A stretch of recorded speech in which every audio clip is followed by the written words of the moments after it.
Good morning, welcome to Insiders. Well, Australia this morning still sits in a twilight zone with no real government we can call our own, and it may be another week before the major parties and the independents build something from the discontent of voters. The state of the parties as they stand with all the seats now decided. The Coalition and Labor each have 72 seats. There are 5 independents and 1 Green.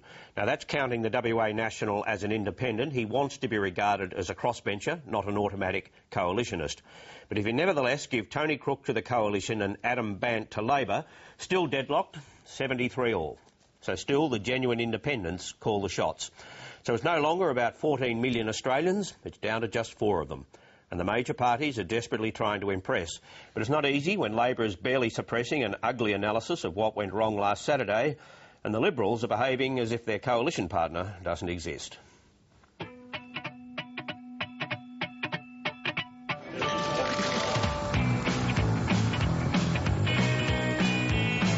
A new gang of fours in town. This is going to be a very, very exciting parliament, and it's something that I don't think anybody should be afraid of. I assure you we act for good, not evil. You're living now in a different paradigm. I never thought I'd find myself to the right of Bob Katter. We would ask both leaders to go into this process with goodwill.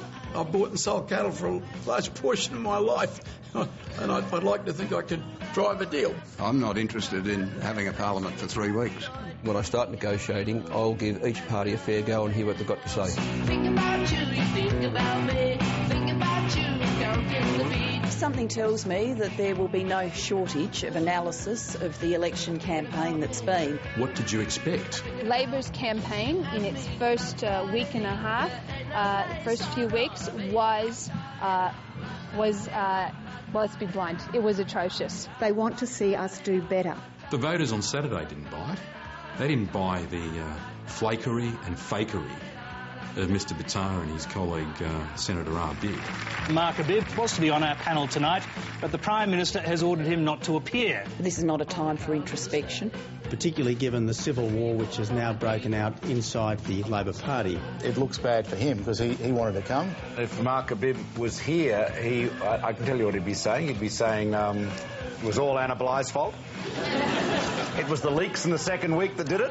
Karl Bitar is not responsible for the defeat. Any Labor government emerging from yesterday will be chronically divided and dysfunctional.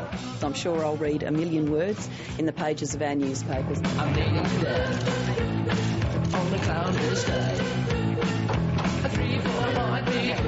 I think these discussions should be held between me and the independents. The National Party are going to be the albatross around his neck. There is history there. Now, I understand that over the years there's been a bit of bad blood between different individuals. Barnaby Joyce is a fool. I love the bush. If they were good for the bush, I'm a Martian astronaut.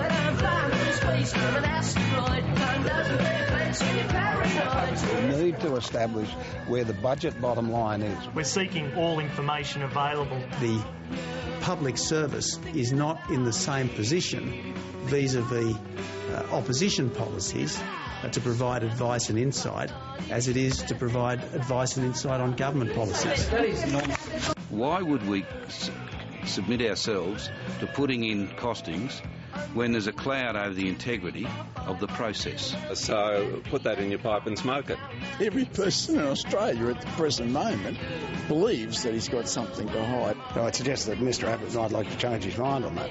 We are happy to sit down with the Treasury and to provide them with absolutely all the information they need to make a full and fair assessment of our policies, which they can then share with the independents. Thinking about just you and me, la-da-dee-dee, there ain't no place I'd rather be. La-da-dee-da, la-da-dee-da, la-da-dee-da, la-da-dee-da. I know that Julia Gillard and Tony Abbott are friends, and it might be about time for a few phone calls between those two in the interests of the nation to take place. I think the Australian people want to see us strive to form a stable and effective government for the next 3 years. And I'm certainly prepared to exercise patience and forbearance and generosity of spirit in the days ahead.